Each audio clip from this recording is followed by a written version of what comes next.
नमस्कार, मैं हूं आलोक मेहता। एचएसआई में आपका स्वागत है। हमारा अनुरोध है कि आप एचएसआई देखें, लाइक करें, सब्सक्राइब करें, मित्रों को, ग्रुप्स को फॉरवर्ड करें और उनसे भी आग्रह करें कि वे भी सब्सक्राइब करें ताकि अधिकाधिक दर्शकों तक नियमित रूप से हमारी बात पहुंचे, हमारा वीडियो पहुंचे और उनकी राय, आपकी राय कमेंट्स के रूप में हमको मिलती रहे। चोर आया चोर भागा, चोर आया चोरी हुई नहीं हुई। देखिए, ये ऐसा खेल है जो बच्चे तो खेलते हैं। लुका छुपी का खेल भी होता है, चोर सिपाही का खेल होता है, डाकू सिपाही का, पुलिस का खेल होता है। बचपन में तो बहुत ये खेल देखे, लेकिन राजनीति में जो टॉप पर हो वो भी देखो, एक अजीब सी कहानी सुनाते हैं। देखो, चोरी हो गया, वोट ही चोरी हो गया। अब ये नया थ्योरी चलाई है। बंगाल के चुनाव, असम के चुनाव, तमिलनाडु के चुनाव, केरल के चुनाव के बाद श्रीमान राहुल गांधी ने, जो कांग्रेस के शीर्षस्थ नेता हैं, अध्यक्ष न भी हैं तो क्या हुआ, अध्यक्ष तो उनके पास हैं, जिसको दुनिया रबर स्टैम्प कहती है। हम तो नहीं मानते क्योंकि वो मल्लिकार्जुन खड़गे बहुत पुराने हैं, लेकिन हाँ, जिस तरह के हर बात में कहते हैं हाईकमांड से पूछेंगे, तो इसका मतलब उनके ऊपर भी कोई हाईकमांड तो है ही। सोनिया गांधी हैं, राहुल गांधी हैं, प्रियंका जी हैं। तो उन्होंने कह दिया, बंगाल के और असम में उनका कहना है कि भाई राहुल गांधी ने कहा कि वोट चोरी हो गया और इलेक्शन कमीशन मिला हुआ, इलेक्शन कमीशन ने गड़बड़ किया, केंद्रीय एजेंसियों का उपयोग किया, इसलिए चुनाव कर दी जाए। ऐसे मैंने ममता बनर्जी की करारी हार, 15,000 से अधिक वोटों से तो वो खुद हार गई। 206 से अधिक सीटें जो है वो भारतीय जनता पार्टी ले गई। इसके बाद भी हार को स्वीकारना नहीं। असम में कांग्रेस पार्टी सफाया हो गया, गौरव गोगोई खुद हार गए।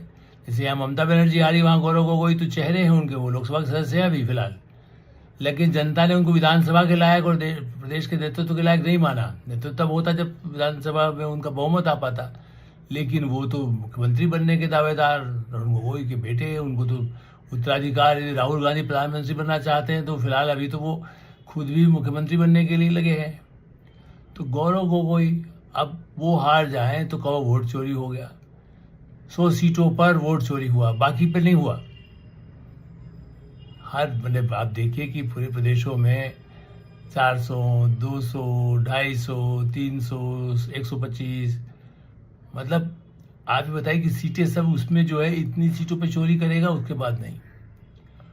और उन्होंने ममता बनर्जी से रात को कल तो बात की है, विदेश में कहाँ रहते हैं वो तो आप जानते ही हैं। जिस दिन बंगाल में चुनाव था, ममता को गाली दे करके कि सब इनमें गड़बड़ है, इन्होंने ही बीजेपी के लिए एक मैदान दे दिया। ये ममता पर आरोप खुद राहुल गांधी ने लगाया था और न उनके साथ समझौता किया था, अपने कैंडिडेट खड़े किए सब जगह। आप ये देखिए, ऐसा नहीं है कि कोई चमत्कार जिसको कह सकते हैं। 400 में यदि आपने सीटों पर सब जगह अपने लोग खड़े किए और उसके बाद भी आप ये कहें कि साहब देखिए, ममता के साथ, ममता की वजह से ही तो भाजपा को मौका मिल रहा है चुनाव के पहले, पर वो देश से भागे हुए हैं, उससे बाहर थे देश से। अब ऐसी स्थिति में भागे इसलिए कहते हैं कि उस समय सब लोग यहाँ ढूंढ रहे थे राहुल गांधी कहाँ है। मतदान हो रहा है बंगाल में 29 तारीख को, और वो कह रहे हैं वो देश में नहीं है। वो वहाँ देश में है तो निकोबार में है, उसके बाद विदेश गए। सॉरी, मैंने इसलिए कहा कि परिणाम जब हो रहा था तब वो देश के बाहर थे। चुनाव मतदान के समय वो थे, लेकिन वो निकोबार में थे ऑलमोस्ट, बल्कि हो सकता है बॉर्डर पार करके कहीं और भी सैर करके आ गए हो, बोटिंग वोटिंग करके। लेकिन हाँ, उसके बाद वो जैसे ही परिणाम आने वाले थे उस समय वो आए, फिर गायब थे। उनको मालूम है भाई क्या होने वाला है। तो और ममता बनर्जी को फोन करके जो उन्होंने समझाया, हम साथ देंगे आपका लड़ाई में, पहले उनको हरवाने में स्टेटमेंट दिया। चाहे उनको 2 ही सीटें आई, 2 मुस्लिम सीटें मिल रही कांग्रेस को, ममता बनर्जी की 2 सीटें कम कर दिया, हरवा दिया उनको। उसके बाद भी कहा कि हम आपका साथ देंगे, अब आप आ गए ना सड़क पर। तो ममता बनर्जी ने कहा कि मैं हार से मानूंगी नहीं। आज ममता बनर्जी ने प्रेस कॉन्फ्रेंस कह दिया, जो इतिहास में भारतीय लोकतंत्र में कहीं भी नहीं होता। जैसे ट्रम्प हार नहीं माने थे ना, उन तो भीड़ अंदर भेज दिया था, यहाँ गनीमत है, ये तो आप वो नहीं कर सकते। सीआरपीएफ वहाँ खड़ी हुई है, पुलिस भी अब तो उनके हाथ में उस तरह से नहीं रहेगी जब तक वो, मतलब अब तो समझ में आ गया है कि पुलिस खाली ममता के आदेश कैसे माने। लेकिन वो ये कहती है मैं तो इस्तीफा नहीं दूंगी, मैं राजभवन, मैंने लोक भवन है जिसको आप कहने लगे, राजभवन को, जहाँ राज्यपाल रहते हैं, आमतौर पर चुनाव के हार के बाद, पराजय के बाद चीफ मिनिस्टर अपना इस्तीफा देता है। जब तक अगला मुख्यमंत्री आता है 2-3 दिन के लिए उनको कार्यवाहक बना, एक्टिंग तो कहते हैं कि उस समय तक काम करने के लिए, जब तक शपथ नया होता नहीं। इन्होंने कहा मैं जाऊंगी नहीं, ना इस्तीफा भी नहीं दूंगी, मैं तो इस चुनाव को, रिजल्ट को नहीं मानती, ये सब चोरी हुआ, सारी एजेंसियां मिल गई, केंद्र सरकार ने हड़प लिया, बूथ में कहीं पर हमको जाने नहीं दिया है, और ये जिस तरह से हुआ है ये पूरा ही मतदान हम तो स्वीकार नहीं करेंगे, मैं सड़क पर लड़ाई करूंगी। ये ऐसा अवसर, अब उठी कि अभी 2 दिन बाकी हैं, विधानसभा का कार्यकाल खत्म हो रहा है, फिर आप भी बने रहेंगे कुर्सी पर। अब ये संवैधानिक संकट जरूर पैदा किया है। अब संविधान वेत्ता ही इसको तय करेंगे कि 7 तारीख को विधानसभा का कार्यकाल खत्म हो, 9 को शपथ की तैयारी वैसे की हुई है। बीजेपी कहती है कि रविन्द्रनाथ टैगोर के जन्मदिन पर हम करेंगे शपथ, उनको टैगोर को याद करते रहे हमेशा चुनाव में। प्रधानमंत्री नरेंद्र मोदी तो जितने चुनाव में बंगाल गए हैं, जब भी मौके मिले हैं, टैगोर को भी याद करते हैं, स्वामी विवेकानंद को याद करते हैं, डॉक्टर श्यामा प्रसाद मुखर्जी को याद करते हैं, नेताजी सुभाष चंद्र बोस को याद करते हैं। लेकिन इनका ये कहना है कि भाई हम तो नहीं मानेंगे, मैं तो इस्तीफा नहीं दूंगी। देखिए केजरीवाल जेल में रह करके, तब तक उनका कार्यकाल था तो उन्होंने कहा मैं नहीं दूंगा इस्तीफा, और जेल में रह लिए। ममता बनर्जी चुनाव हार गई, पार्टी चुनाव हार गई, और ममता बनर्जी ने यह भी कहा, जो उनको कौन हिम्मत बढ़ा रहा है, उन्होंने कहा ये हमारा अलायंस, जो इंडिया अलायंस, जिसको इंडी कह लीजिए, अब इंडिया कैसे कहें हम, वो कहाँ से ऐसा अखिल भारतीय गठबंधन है जो एक दूसरे के खिलाफ लगातार चुनाव लड़ता रहा, एक दूसरे का विरोध करता रहा। ताजा तो बंगाल का ही है, ममता बनर्जी कांग्रेस। लेकिन उन्होंने कहा मैंने राहुल गांधी से और सोनिया गांधी जी से बात की है, मैंने अखिलेश यादव से बात की है, मैंने तेजस्वी यादव से बात की है, मैंने हेमंत सोरेन से बात की है। अखिलेश यादव अकेले से नेता हैं जिन पर कोई केस नहीं है। सोनिया जी, राहुल गांधी, हेमंत सोरेन, हाँ अरविंद केजरीवाल एक और, वो भी एक पूरा ही संविधान कोर्ट सबको ही दता बता रहे हैं, वो साथ में ममता बनर्जी, उनकी अरविंद केजरीवाल भी उनके समर्थन में साथ में खड़े हैं। अरविंद केजरीवाल के पास पंजाब में सत्ता है, हिमाचल प्रदेश में, तेलंगाना में कांग्रेस की सत्ता है, हेमंत सोरेन की झारखंड में है। तो ऐसी स्थिति में अब केरल में भी अब तो कम्युनिस्टों की रही है, लेकिन अगले हफ्ते तक तो नई सरकार में कांग्रेस आ ही जाएगी। अब ऐसी स्थिति में, और पंजाब में आम आदमी पार्टी की सरकार है, तो वहाँ हम ये मिलकर के केंद्र सरकार के विरुद्ध चुनाव आयोग, मतलब असली में चुनाव आयोग ही मुद्दा है, क्योंकि सबको आपत्ति है चुनाव आयोग से। केवल अखिलेश यादव ऐसे हैं जिन पर ऐसे कोई गंभीर मुकदमे नहीं है जेल जाने की, जिनकी तैयारी हो। बाकी तो ये सब नेताओं पर कभी भी किसी भी समय अदालत जब कोई फैसला देती है, फिर वो जमानत लेते हैं, फिर कुछ करते हैं, तारीख लगाते हैं, या सजा भी हो जाती है, कभी सजा हो जाए ना हो जाए। तो ऐसी स्थिति में सब भ्रष्टाचार के गंभीर आरोप या और कई तरह के मामले, मुकदमे दर्ज हैं।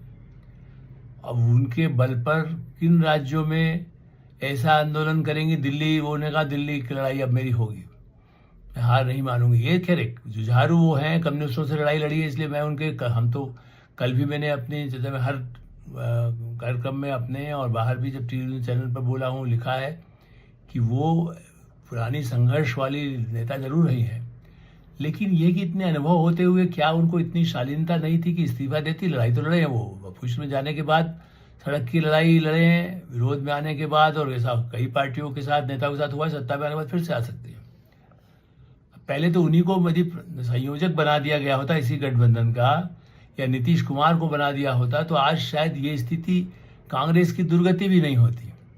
कांग्रेस तो खुश है कि केरल में हम आ गए ना, ममता तुम्हारा हो गया गड़बड़। कांग्रेस तो इस समय उस सफलता को, जो हमेशा वहां एक के बाद बदलता है, इस बार 10 साल बाद बदला।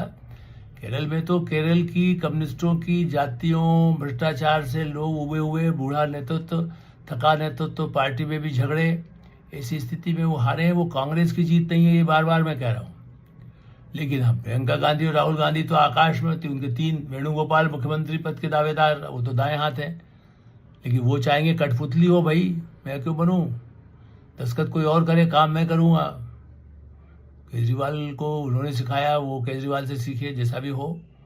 लेकिन ऐसे जो भी नेता को बनाएंगे और यदि खुद बनेंगे ताकि और हाथ में ताकत हो, जिसको चाहे पुलिस भेजिए, गिरफ्तारी के रोज आदेश दीजिए, जैसे तेलंगाना की सरकार करती रहती है आए दिन, और पंजाब सरकार कर रही है, पत्रकार को पकड़ना हो, हिमाचल की सरकार कर सकती है।